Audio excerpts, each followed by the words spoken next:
Olá, seja muito bem-vindo, seja muito bem-vinda. Esta é a segunda temporada do Estadão Blue Studio Talks. Este podcast é uma realização do Estadão Blue Studio com a produção da Dami Filmes. Eu sou Luiz Fernando Bovo, jornalista e diretor de conteúdo do Estadão Publishing House. Vou acompanhar vocês aqui neste papo. O objetivo aqui hoje é discutir inovação, tecnologia, comunicação, marketing, em todos os setores da sociedade. Hoje a gente vai falar sobre mobilidade humana. Mas antes de apresentar aqui o nosso convidado, eu queria dizer que você pode assistir este episódio e os demais episódios da segunda temporada e também da primeira temporada acessando o nosso serviço de streaming, o Estadão Blue Studio Play.com.br. Hoje a gente recebe aqui para falar de mobilidade humana e de responsabilidade social Tonico Pereira, que é diretor de comunicação e responsabilidade social da CCR. Como é que vai, Tonico? Muito prazer, que maravilha estar aqui. Obrigado pelo convite. Bovo, Daniel, Estadão, Dami e vocês da audiência, por favor, meu maior agradecimento pelo tempo de vocês e por abrirem um espaço para a gente conversar. Muito bom. Participa também desse papo aqui comigo, Daniel Canelo, que é diretor do Estadão Blue Studio. Como é que vai, Canelo? Bem, Bovo. Tonico, muito obrigado. Vai ser uma super conversa aqui, um super bate-papo. Valeu mesmo. Vamos lá, espero que vocês acompanhem a gente até o final aqui.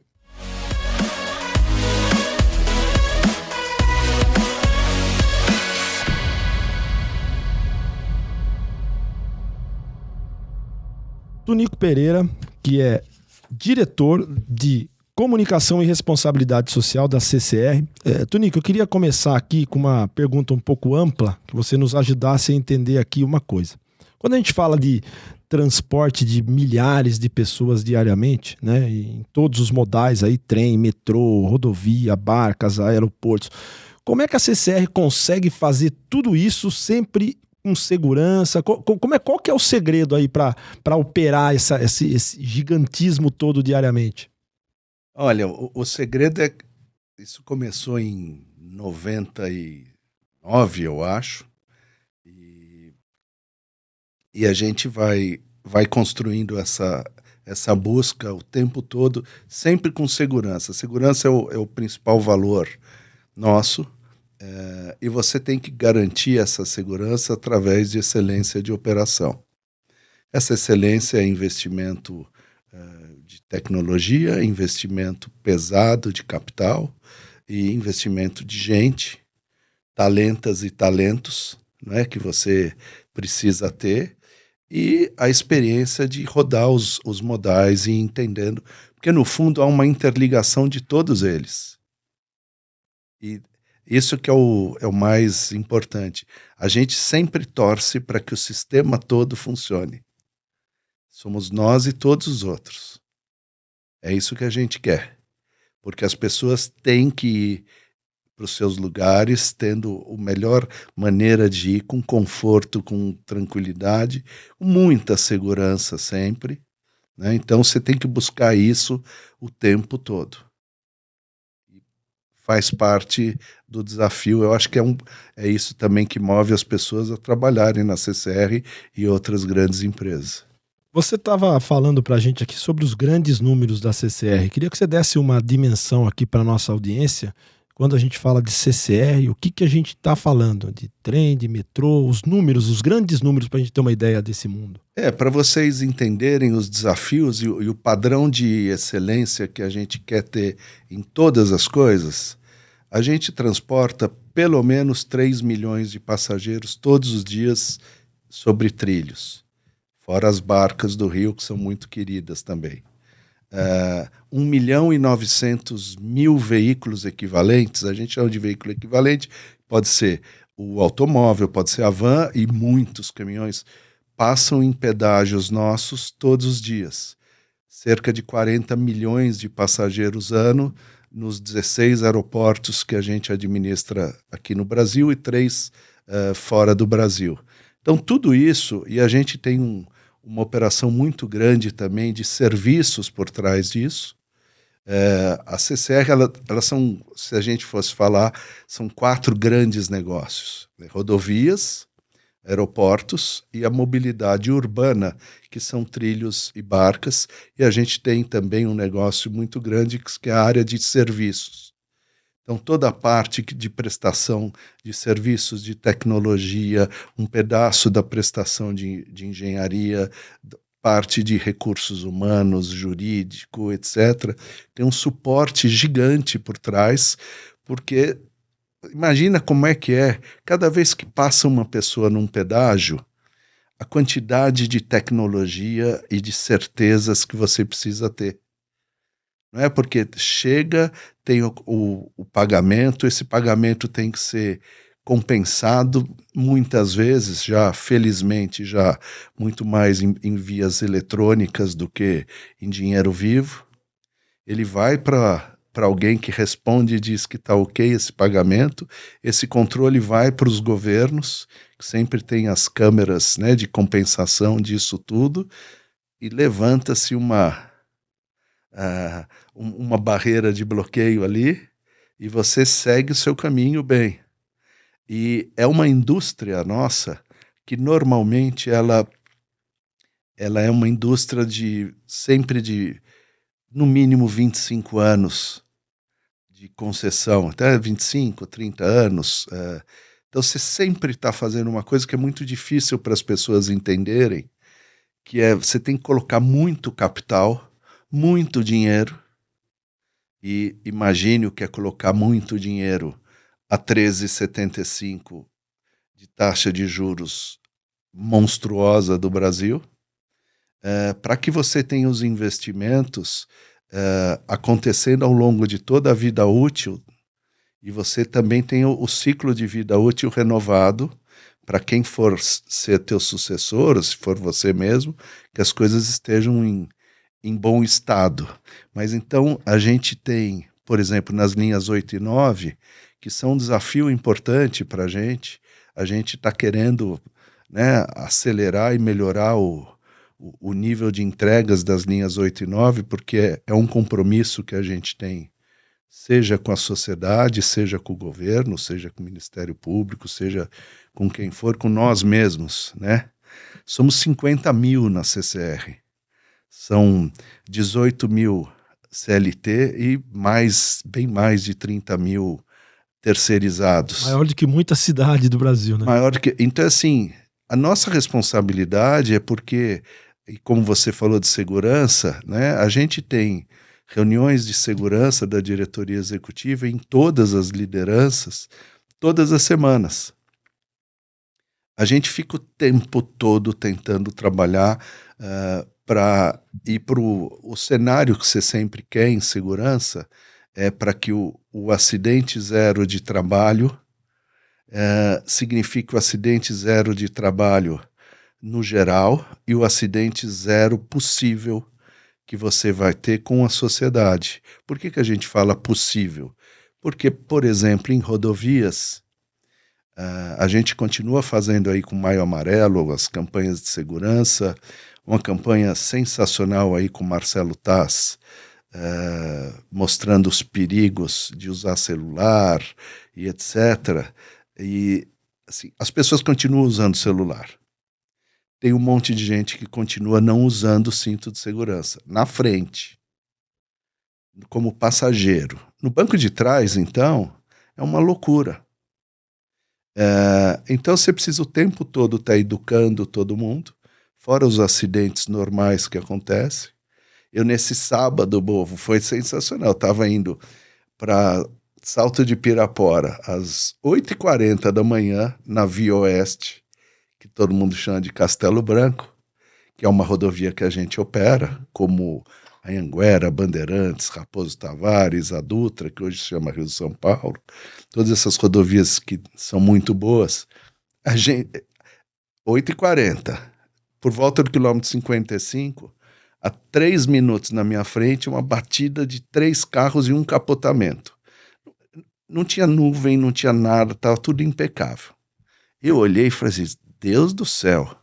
No meio, já avisei o pessoal do resgate, todo mundo já estava vindo. Dá mais 500 metros, tinha um carro no meio da pista com o eixo quebrado, que deve ter dado a batida, deve ter saído, porque não devia ter licenciamento, lá sei eu o que é que tinha. Quebrado 500 metros depois. E mais 300 metros depois, tinha outro quatro carros, que eu não sei se era do mesmo acidente, já sendo atendidos pela CCR e também pela Polícia Rodoviária.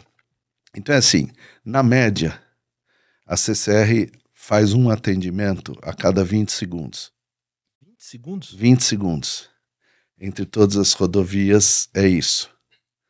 E esse a gente tem para resgate, transporte, guincho, médicos, ambulâncias, tudo isso, próprios e terceirizados, são mais de 1.000 pessoas. Então, veículos com alta precisão. O último investimento que eu vi, a gente tem uma equipe liderada pelo Juliano, que é sensacional, que é como se fosse uma SWAT team de resgate. E a gente tem muito orgulho porque é a principal equipe de resgate do Brasil de qualquer coisa. O Juliano, ele tem um monte de seguidores e faz treinamento em tudo que é lugar. Ele mostrou para a gente as máquinas que chegaram agora. Me lembro se foi da República Tcheca. A gente comprou quase 9 milhões em máquinas. Porque você tem máquina para... Quando tem uma batida, você tem que desencarcerar as pessoas. Uhum. Então você tem que cortar as latarias, o que for, da melhor maneira possível, para tirar as pessoas o mais rápido possível, colocar elas num ambiente estabilizado e levar para o atendimento. É isso que a gente faz. Então você tem uma máquina que é como se fosse um cortador de latas gigante, um alicate que não dá para explicar. Aí você tem um outro que é como se fosse um desamassador de coisas. E você tem um outro que é um perfurador de coisas. Esses equipamentos agora, que custam cerca de 250 mil reais, o trio, agora vem com energia recarregável. Então não precisa mais de fio. Então vai melhorar o ângulo que você pode atuar. E a gente fez um teste lá, economiza até 1 minuto e 40 no atendimento de emergência. Isso significa muitas vidas que você salva, principalmente dos nossos espetaculares usuários de 2 rodas, porque a gente tem mais da metade do traumatismo em rodovia é de 2 rodas. E essa diferença que você tem entre 5 minutos para 4, de 4 para 3, muitas vezes vai significar não só a sequela, mas a chance de sobrevida dessa pessoa. É impressionante. E eu estava lembrando, quantos anos faz já que a CCR tem a concessão da Anhanguera Bandeirantes? 20 anos. Mais de 20 anos, né? Eu acompanhei todo o início, né, quando foi concedido, até porque a Anhanguera leva para Grande Araras ali, que é a minha cidade, enfim. E sempre existiu ali no começo muita crítica em relação aos pedágios e tal, né, quando foram implementados, porque você contando aqui, eu fico imaginando para você conseguir financiar toda essa estrutura, né, para você ter esse atendimento rápido, esse atendimento eficaz que pode significar a vida ou a morte ali daquela pessoa que sofreu o acidente em questão de minutos. E hoje eu percebo que essa discussão é uma discussão completamente superada, né? Ninguém mais sequer cogita a importância de financiar essa estrutura para que as pessoas tenham um atendimento melhor, para que tenham estradas melhores, para que possam fazer o trajeto com mais segurança, com mais rapidez. Você acha hoje que as pessoas estão mais conscientes disso, têm mais noção do que pode ser, do que é oferecido a elas quando elas estão numa rodovia dessa, por exemplo? Com certeza. As pessoas... Você pergunta isso para uma caminhoneira, para um caminhoneiro, e fala assim, você quer ir numa rodovia pedagiada e boa, ou você quer numa que não tem pedágio? E a pessoa fala, pelo amor de Deus, né? Porque assim... todo mundo está preocupado não só com a segurança, com a tranquilidade de ir e chegar, mas saber que se tiver qualquer coisa, pelo menos que seja uma pane seca, que aconteça alguma coisa, que tenha alguém que venha rápido, que seja gentil, que atenda, e que os teus caminhos, você usufrua da jornada também. Porque no fundo a gente tem que, todo mundo, todos os sistemas de transporte, tem que um dia estar num nível tão bom que as pessoas curtam a sua jornada.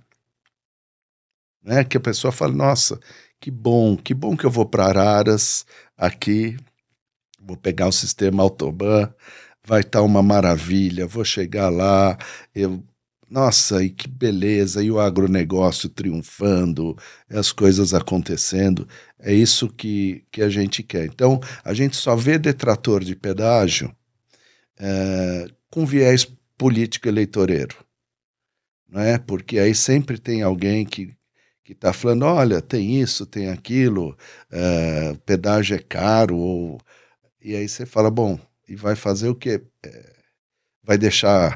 Vai fazer como ficou lá no Paraná, né, que todas as concessionárias entregaram, né, acabaram os contratos de concessão, e aí, como é que está a manutenção lá? Como é que está o escoamento de grãos lá? Quantas interrupções? Quantas mortes? Né? A gente sabe que em todas as rodovias da CCR, o índice de acidentes fatais diminuiu o suficiente para a gente dizer que 500 mortes por ano são evitadas. Mesmo tendo mortes, infelizmente, que continua a acontecer, muito acidente continua a acontecer.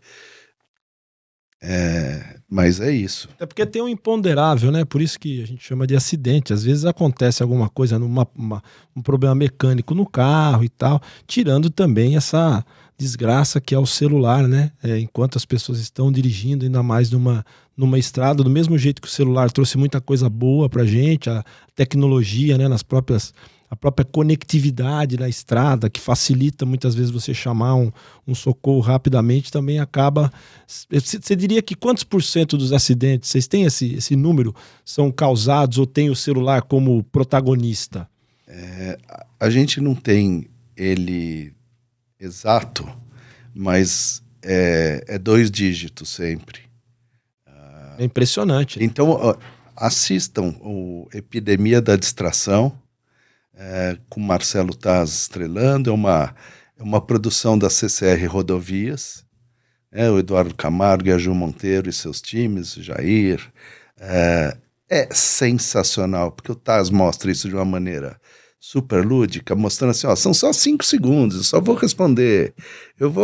E aí quando você vê, deu ruim pra caramba. Agora, tem outras coisas, né? Os caminhoneiros são uma categoria que a gente precisa proteger muito. Precisa protegê-los na jornada. Acho que teve uma coisa muito bacana aí que foi feita, vai começando aí agora na Rio São Paulo, né, a Dutra, que foi quando o governador Tarcísio era ministro de infraestrutura, de colocar as paradas de descanso e tudo mais para os caminhoneiros, porque a gente precisa proteger. Eles cuidam muito do Brasil. A gente precisa cuidar da jornada deles. Os caminhões estão mais potentes,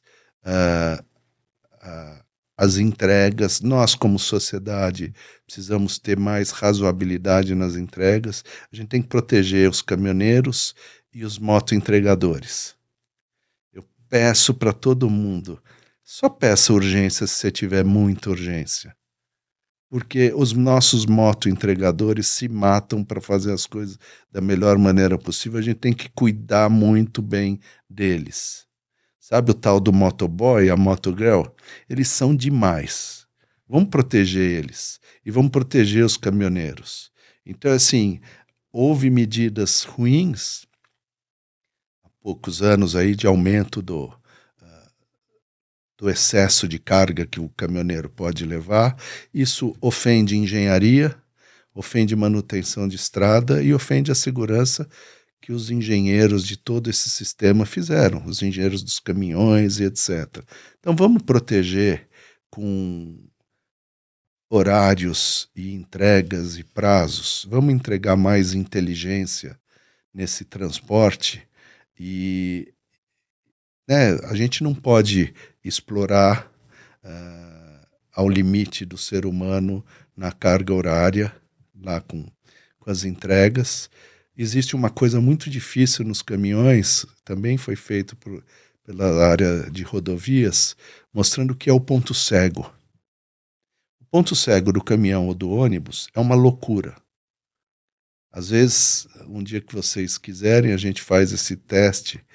Você está do lado do caminhão, todinho do lado, e do ônibus, você não vê. Então, qual o tipo de coisa, né? O motociclista, tome muito cuidado. A gente também fez isso, também com Marcelo Taz.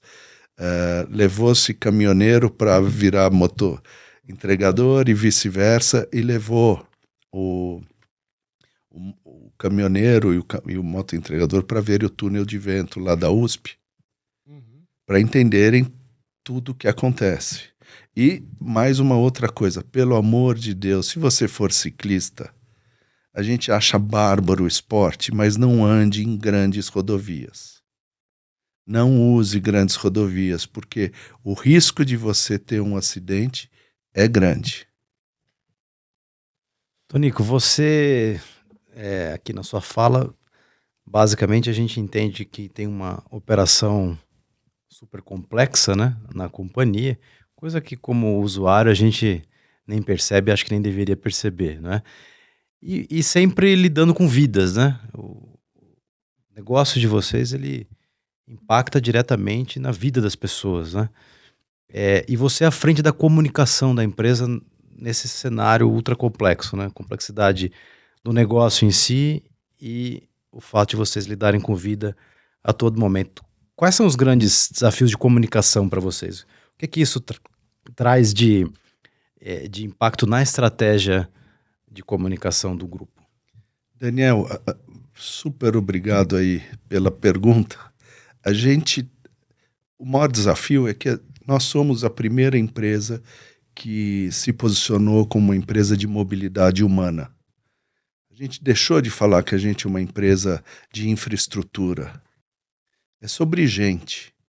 E o desafio é a gente mostrar todo o que a gente transforma a vida das pessoas e dos lugares por onde a gente passa, mas também todo o nosso desafio de responsabilidade social, de melhorar a qualidade de vida e a inclusão social. A gente quer sempre democratizar, fazer com que as pessoas possam subir uma régua para cima, seja com educação, seja com cultura, seja com esporte, mas principalmente educação e cultura. Então, o grande desafio da comunicação é como trabalhar em modais que são tão diferentes, né? Os três grandes, que eu chamo os bichos nossos, espetaculares, esse gigante rodovias, eles são as artérias que fazem o Brasil funcionar. E caminhoneiros e caminhoneiras e os transportadores de transporte público e todo mundo de veículo leve, o que é que a gente oferece para eles de rodar seguro, de ter a melhor qualidade possível, de ter todos os postos de serviço os melhores possíveis. Então, eu tenho que comunicar isso bem com as legislações pertinentes, porque cada rodovia, dependendo do estado e dependendo de quem controla, tem um tipo de contrato. Você pode ter publicidade e pode ter mais avisos ou menos avisos. Você pode ter mais interatividade ou menos. Quando a gente fala dos trens e dos trilhos, o desafio de comunicação é cuidar dessa pessoa que tem o timing de rede social. São timings bem diferentes, né? Para quem está nos ouvindo aí, quando eu falo esse tempo, né? Você está passando numa rodovia, eu não posso te distrair, eu tenho que te informar. Eu vou ter a rádio, como tem lá na Rio-São Paulo, nos outros lugares, eu vou participar com os veículos de comunicação, como vocês, com o Estadão, dando dicas e boletins e etc. Aí quando eu venho aqui para Trilhos, a pessoa que está passando lá 1 hora, 30 minutos, ou 1 hora e meia, ou 20 minutos, ou 10 minutos, ela quer as coisas muito rápidas, muito no celular dela. Que tipo de informação relevante que eu vou trazer? Como que eu vou orientar melhor essas pessoas? Porque o tempo que elas economizam na sua jornada significa uma jornada melhor onde elas estarão, né? É um pouco diferente. Na rodovia, é um pouco mais, eu diria que não é sobre economia de tempo, é como você usufrui da tua jornada da melhor e mais segura maneira. No trilho, como que eu comunico que a segurança não pode ser negociada nunca, mas que a pessoa vai ter uma experiência muito boa, porque ela vai poder ler, ela vai poder se logar num celular, alguma coisa, ter essa experiência. Em aeroportos, o aeroporto ele significa quase que um CEP de uma cidade. Então o desafio é como que eu melhoro também todo o entorno e todo o ecossistema de turismo. Porque eu trago, em todos os nossos ativos, a gente gera muita renda, a gente gera muito emprego. Mas cada um tem seus fluxos, né? A rodovia, ela tem esse fluxo ao longo de onde ela atua. O imposto de serviço de qualquer natureza, que a gente gera para mais de 60% dos municípios por onde a gente passa, a gente é um dos 3 maiores contribuintes. Nos aeroportos, você gera renda para todo o ecossistema, para as companhias aéreas, que são grandes clientes nossas, e a gente espera sempre que elas estejam no melhor momento possível, conectando todo mundo da melhor maneira possível, gerando renda e turismo, que o Brasil tem uma oportunidade de turismo gigante. E nos trilhos, a comunicação ela tem que ser instantânea, mas ela tem que ser muito sobre também a ativação. Como que eu ativo e entrego uma preocupação que a gente tem? Um dos nossos... para você fazer mobilidade humana, você tem que trabalhar segurança, você tem que trabalhar empatia, você tem que trabalhar simpatia, proximidade. Como é que eu faço isso com todo mundo que está com pressa, que está chegando, que está saindo, que não tem tempo quase para um pão de queijo, ou tem muito tempo? Como que eu consigo mostrar isso? A gente está tendo dificuldades agora com linhas 8 e 9, está todo mundo com a mesma preocupação. Como que eu entrego a qualidade que as pessoas esperam, que é a qualidade da CCR, ali na Via Mobilidade, nesse pedaço, linhas 8 e 9. Porque a Via Mobilidade, ela já é a operadora espetacular da linha 4 e linha 5. São incríveis. Índices de aceitação e de reputação positiva pelo público acima de 90%.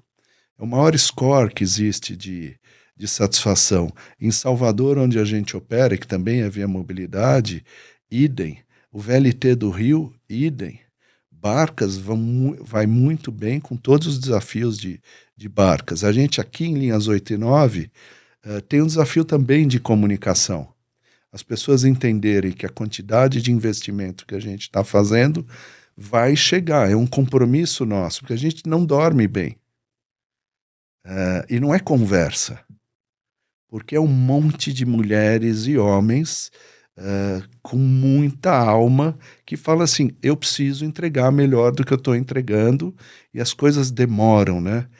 O investimento em trilho, que a gente fala, no dormente, nas coisas todas, são grandes reformas, né? Então a gente está apenas 1 ano e meio e a gente tem que entregar coisas melhores e comunicar melhor. A gente tem que fazer com que o Daniel, o Bovo, seus filhos, amigos, todo mundo se sinta bem. E todo mundo que vem de Jandira, de Itapevi, de Guarulhos, Osasco, de onde for, né? pessoas tão importantes para a nossa cidade, clientes tão importantes para a gente, que se sintam bem.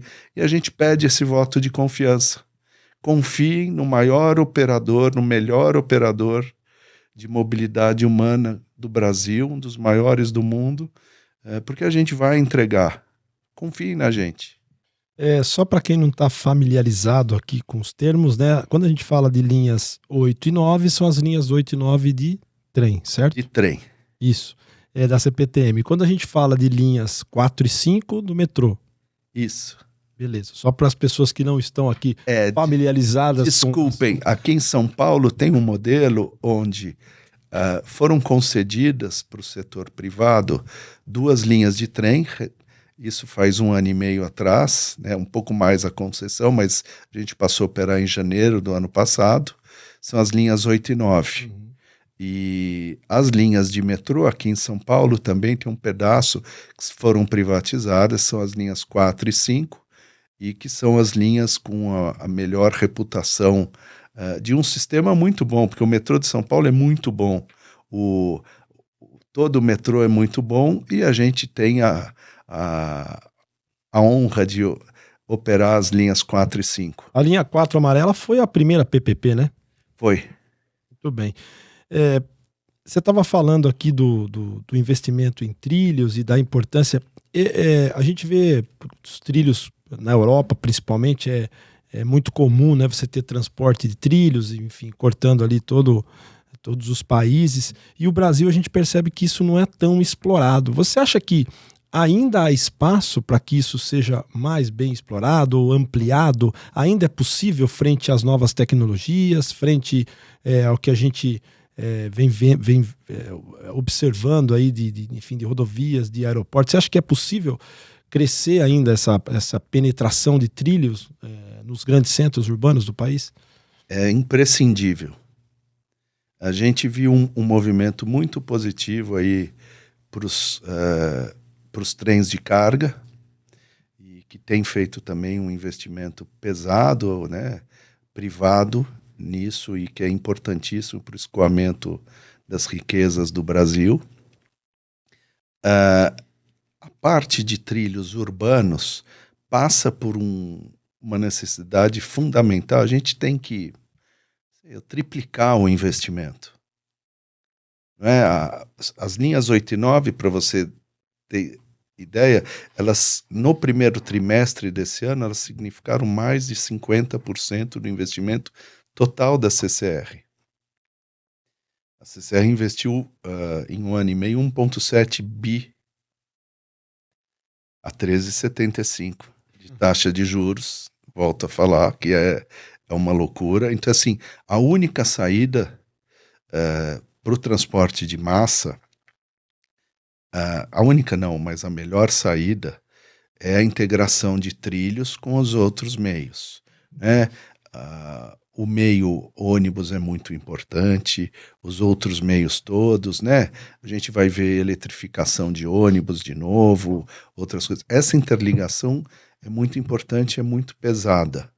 O que acontece é que o investimento em trilho, ele é um investimento que demora um pouco mais, e houve claramente uma opção errada de matriz de energia e de escoamento das coisas todas, quando se investiu só em rodovias no Brasil, tantos e tantos anos, sem se preocupar com isso.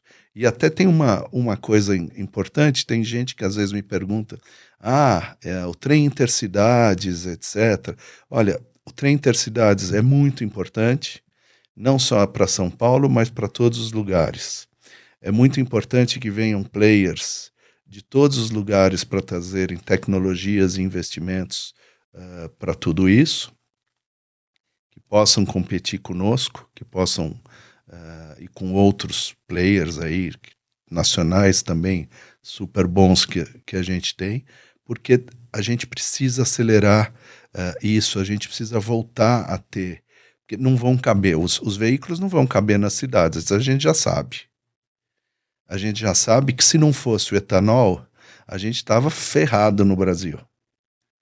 Porque com os 26% ou 27% aí na gasolina, isso tem nos salvo, fora o que gera de emprego e de renda, né? A gente já está sufocado de poluição.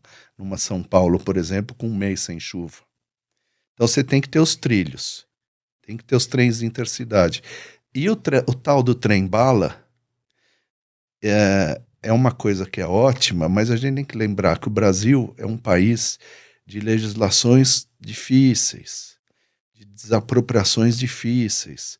Então, só para se saber, um trem-bala, para fazer uma curva, são 5 ou 6 quilômetros. Senão ele voa. Então, é um avião, né? Vai então assim, as coisas têm um porquê de acontecer. A velocidade dos trilhos e dos trens tem normas de segurança internacionais que são aplicadas. Né? Então você faz isso tudo da melhor maneira, e eu acredito que o certo seja a gente ter grandes satélites ligados por trens, que são as cidades e os municípios e os nossos bairros. A gente tem que tratar melhor sempre a periferia. A gente tem que repovoar o centro de São Paulo. É muito importante, porque toda a infraestrutura já está lá. Cabem cerca de 2 milhões de pessoas no nosso centro. É um desafio hercúleo, seja para a prefeitura, seja para o governo, e tem que ser da sociedade também. Como que a gente melhora? Está pronto.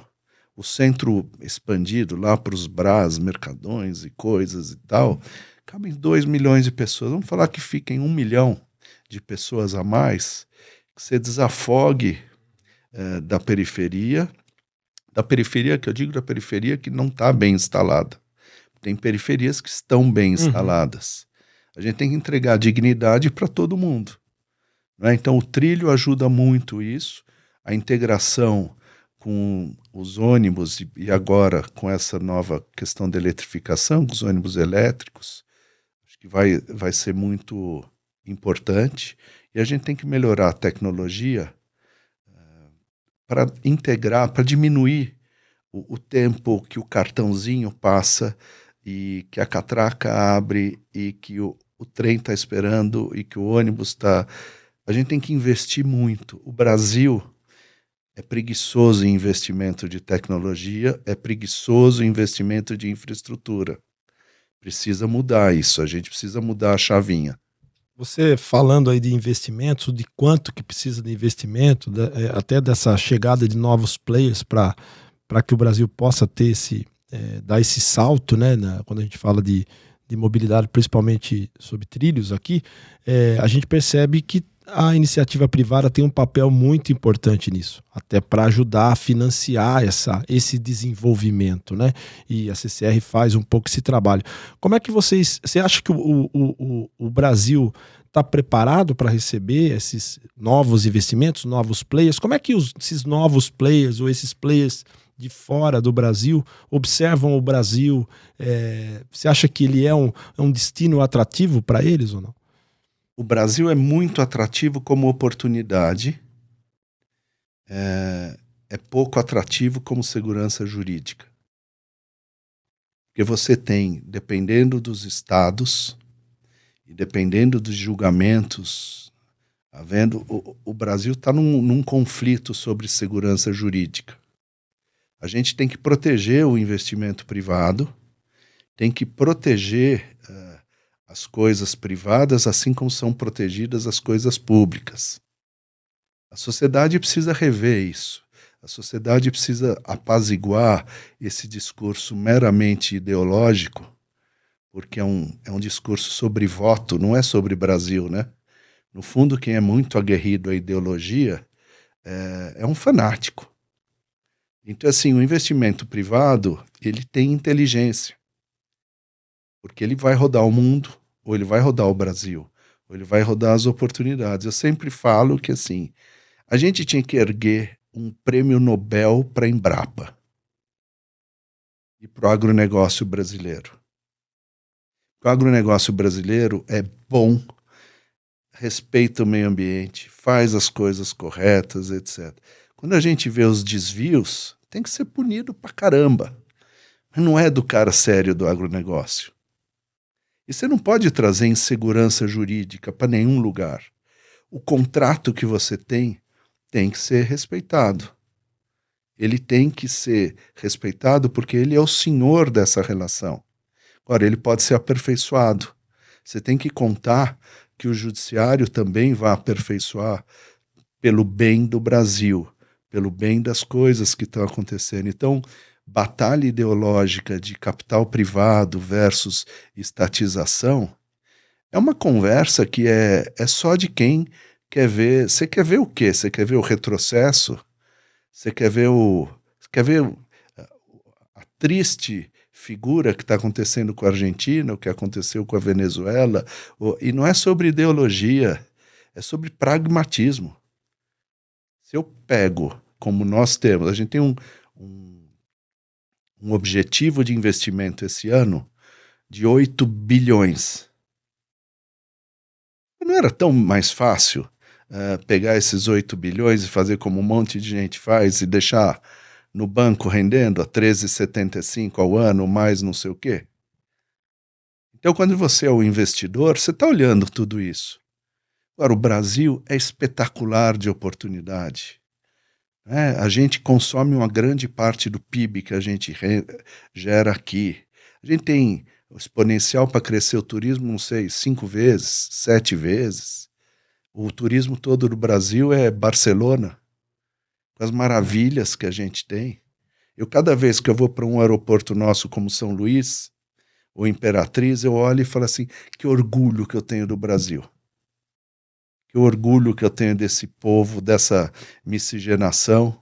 E eu esqueci, desculpe, Vinícius Júnior, estamos com você contra racismo, contra discriminação, contra preconceito. Esse nosso país só existe por causa da espetacular fusão das raças. Eu não digo mistura, é fusão. Então, obrigado, Vinícius Júnior, pelo que você representa. Pegando o gancho do tema, como é que vocês efetivamente trabalham a diversidade na CCR? A gente começou essa jornada há cerca de 3 anos, de uma forma de incluir o mais possível em todas as matizes, mas com foco principal em gênero, em equidade de gênero. Isso significa ter das contratações novas mais de 60% de mulheres, equiparar o número de mulheres em altos cargos de liderança. A gente ainda tem um desafio grande, a gente está chegando, já temos 30% de mulheres nos cargos de liderança, mas precisamos muito mais. E a gente precisa evoluir também com todas as outras inclusões. A gente apoia empreendedorismo, a gente acaba fazendo empreendedorismo aí, principalmente para as mulheres pretas e de periferia, cerca de 2.500 mulheres por ano. E mais 2.500 num projeto que é junto com a IBM, chamado Elas na Tech. Mas precisamos fazer mais. A gente faz treinamentos e conscientização, principalmente, para combater tudo que é discriminação e racismo. A gente tem tentado evoluir as nossas culturas com muita conversa e quebrar barreiras, né? Mas é uma jornada. A gente começou só, de verdade, há 3 anos. Estamos indo bem e a gente quer ir muito bem, como toda a sociedade. Quando a gente fala de responsabilidade social, como é que é o relacionamento da CCR com seus entornos ali, com as comunidades que estão em volta dos empreendimentos, das rodovias, dos aeroportos? Como é que a CCR trabalha essas comunidades? Uma ótima questão. A gente depende muito das comunidades porque a gente tem, por exemplo, muita colaboradora e colaborador nosso que são de comunidades. A gente depende delas para rodar com segurança, Quando eu digo segurança, é para que a gente não tenha, eu não estou falando de segurança de roubo, assalto, isso é uma questão de segurança, mas rodar com segurança e não oferecer perigo para essas comunidades, para que elas também estejam de uma maneira colocada coerente, né, com normas básicas. E então a gente faz muito investimento de inclusão social, porque isso é a base também da mobilidade humana. E a gente está olhando cada vez mais a questão de democratização de acesso à cultura também. Então a gente patrocina o Museu do Amanhã, com as terças gratuitas. Por conta desse patrocínio, são mais ou menos 200 mil pessoas por ano, gratuitamente, lá no Museu do Amanhã. Muita gente de comunidades que a gente leva também e dos entornos.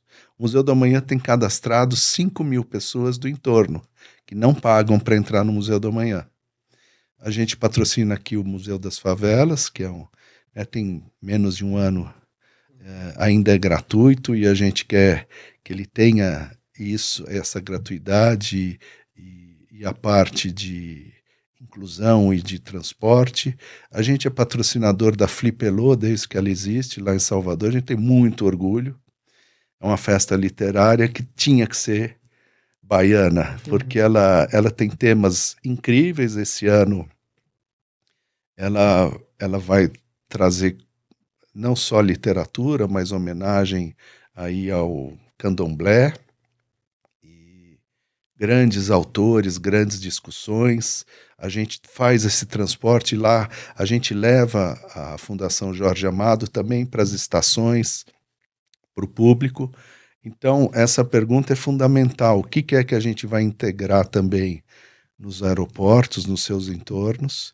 Aqui na mobilidade, a gente faz, a gente tem um projeto agora que vai, espero que esteja pronto até o final do ano, e que vai ter parceria com Starbucks, que é Break no Capão, ali no Capão Redondo. A gente tem já 2 bazares com a Gerando Falcões, um em Campo Limpo e outro na Estação Eucaliptos, que é o que mais vende da Gerando Falcões. Eu tenho muito orgulho. Nós fomos a primeira empresa a fornecer toda a infraestrutura de engenharia para a favela 3D, então a primeira favela 3D aí da Gerando Falcões, do Lira, lá em Rio Preto, que chama Favela Marte, toda a parte de infraestrutura, de arquitetura, com um arquiteto sensacional, que é o Paul Darini, fomos nós que fizemos. Um grande pedaço aqui do Parque Linear de Heliópolis. Somos patrocinadores da Bacarelli, e a gente tenta levar para o máximo possível de lugares, assim como o Conservatório de Tatuí, agora o Festival de Dança de Joinville também, e a gente tenta ativar isso tudo para as comunidades do entorno. Então, a sua pergunta é muito pertinente, porque é isso. A gente precisa entregar para as pessoas a cultura, porque a cultura, ela é, junto com a educação, é a mola de transformação da vida, é a mobilidade humana na veia, não é? Então a gente precisa permitir, porque tem gente que não tem dinheiro para passagem, tem gente que não tem dinheiro para o lanche, quanto mais para pagar um ticket ou alguma coisa. Então a gente tem que democratizar esses acessos, e nessas comunidades, sejamos nós como empresa, como todas as outras empresas poderiam pensar assim. Quando a gente fala de tecnologia, a gente percebe que a tecnologia tem um papel importante, né? Eu imagino na CCR, por conta não só disso que você contou do pedágio, né? Que tudo isso que você falou aqui tem que acontecer em 1 segundo, né? Um baita de uma situação complexa para aquela cancela abrir, o passageiro passar, enfim. Como é que é essa coisa da tecnologia e inovação dentro da CCR? Como é que vocês trabalham isso? Falando desde num pedágio, no sistema desse, para facilitar o fluxo ali numa rodovia, até num ambiente mais complexo, né, de segurança e super complexo como é um aeroporto, até no asfalto, né, num asfalto de melhor qualidade que dure mais tempo e que seja mais confortável para as pessoas. Como é que vocês trabalham essa coisa da tecnologia? É muito importante, porque o mundo também, né? O mundo mudou o termo sustentabilidade para um termo mais mais difícil, chamado ESG, né, que é relativo ao meio ambiente, o social e a governança. A gente tem área específica muito bem tocada lá na CCR para isso, e a gente tenta trabalhar o máximo possível um asfalto que seja melhor e mais ecológico. O que é um asfalto mais ecológico? Que você aproveite resíduos do asfalto e coloque, né? A gente tem uma meta em curto prazo de chegar a 20% de reaproveitamento de resíduos de asfalto no próprio asfalto. Isso te aumenta não só a durabilidade, mas a segurança e diminui o teu investimento e diminui o jeito que você usa recursos do meio ambiente, né? Em tecnologia, a gente tem feito muito investimento para redução do consumo de energia elétrica, porque a gente, com os trilhos, a gente é um dos 50 maiores consumidores de energia elétrica do Brasil. Então, o nosso presidente, Miguel Setas, há menos de um mês, ele já chegou, uma pessoa com uma experiência incrível também na parte de energia e etc., falou, olha, a gente precisa melhorar ainda mais os desempenhos para a gente poder também ter economias nisso, para poder investir em outras coisas. Agora, a gente tem umas coisas de tecnologia que são muito mundanas. Eu adoro as coisas mundanas. Eu adoro as pessoas, né? Tem um senhor em Barcas que ele conseguiu pegar uma peça dificílima que era importada, um eixo de barca, que custaria R$200 mil. Ele fez num torno por 20. Ele. Esse é um sujeito admirável, né? O pessoal de Barcas é admirável. O João Daniel, que toca lá Barcas com esse pessoal, eles merecem sempre aplausos, como todos os outros talentos que a gente tem, mas o pessoal de Barcas, o que eles produzem de pequenas invenções todos os dias.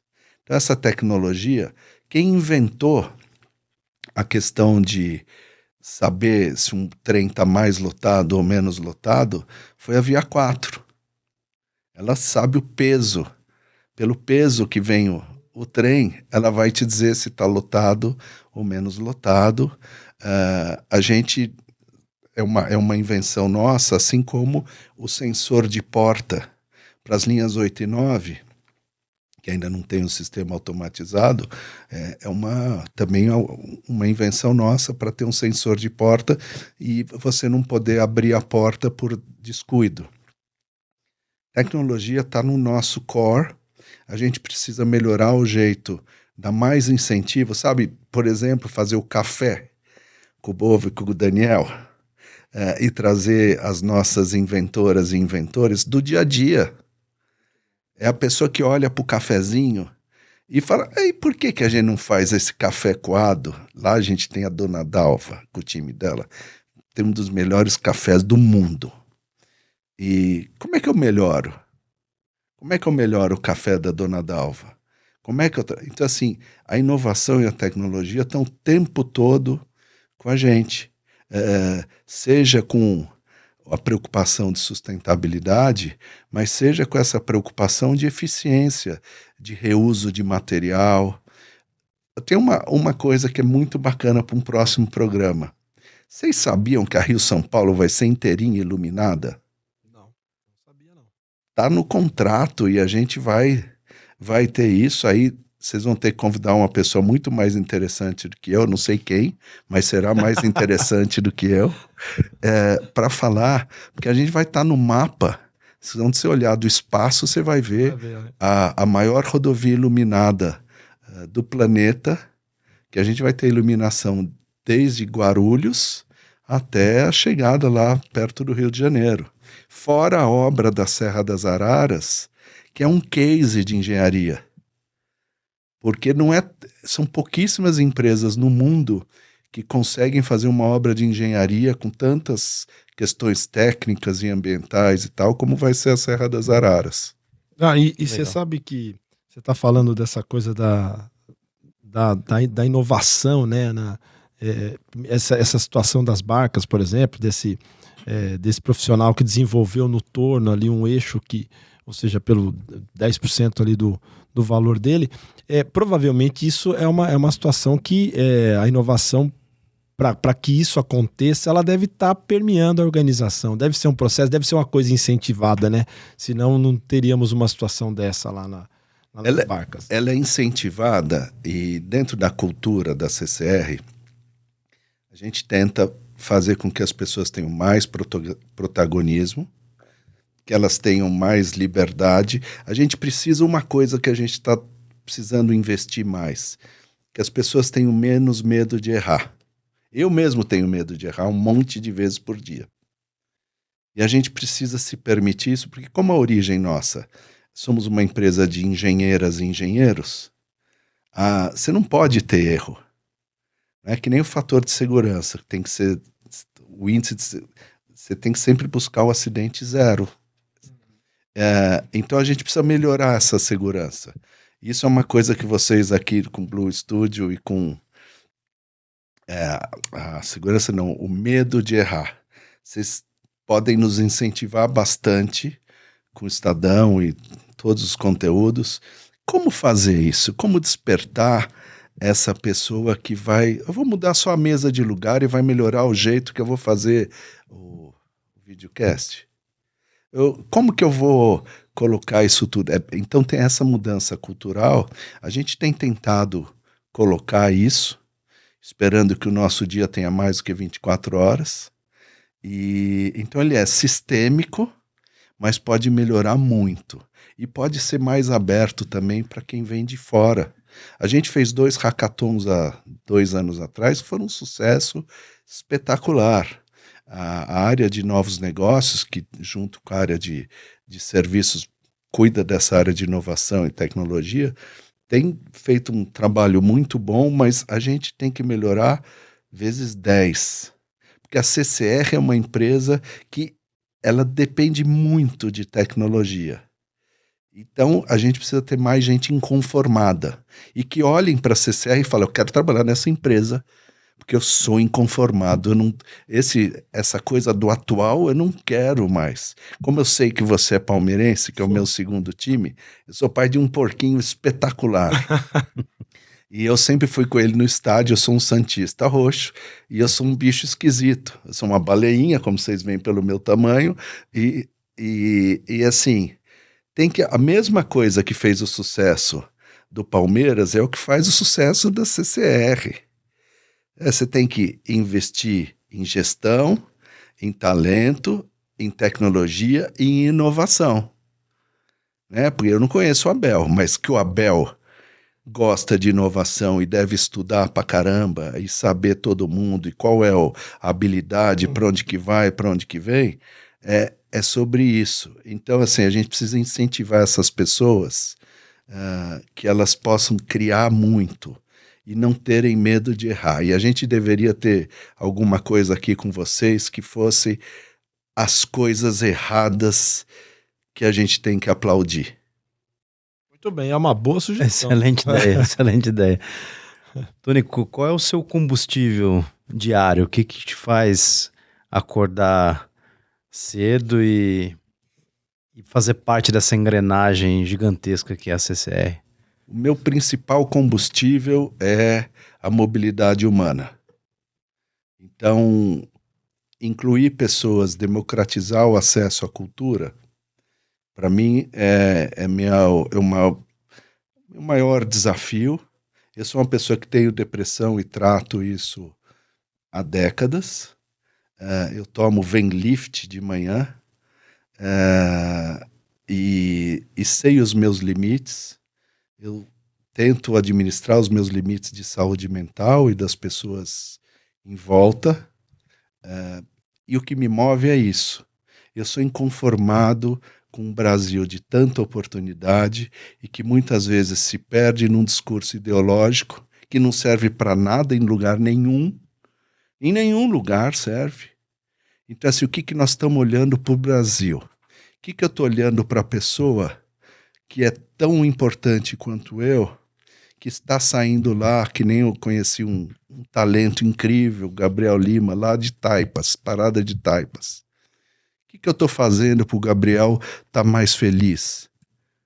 Ganhar melhor, estar melhor com a sua família, ter entretenimento, ter lazer, ter cultura, ter saúde, ter dignidade. Então, esse é meu desafio. Eu sou inconformado. Então, todo dia eu fico acordando e falando, que mais que a gente pode fazer de favela 3D? Que mais que eu posso fazer de CUFA, de Museu da Manhã, de Museu das Favelas? Que mais que a gente pode cuidar da operação de comunicação para que as pessoas usem os nossos ativos da melhor maneira? É isso, é sobre inconformismo. Muito bom. Tunico Pereira, diretor de comunicação e responsabilidade social da CCR. Tunico, queria te agradecer, excelente papo, muito obrigado pela presença aqui nos nossos estúdios, os nossos, não, né, da Dami, mas enfim, que em parceria com a gente aqui está produzindo esse podcast. Queria agradecer muito a tua presença. Bovo, Daniel, Dami, Estadão e vocês da audiência, muito obrigado pelo tempo de vocês, pela paciência de vocês. Espero que isso seja da melhor forma possível. A gente vai ter que ver o Palmeiras do Bovo ser campeão de novo e eu espero que o Santos continue indo para cima. Vamos lá, Santos! Muito bom. Esse foi o Estadão Blue Studio Talks, mais uma edição. Espero que vocês tenham gostado. Estaremos disponíveis em todas as plataformas e também no nosso serviço de streaming estadãobluestudioplay.com.br. Muito obrigado a todos e até a próxima.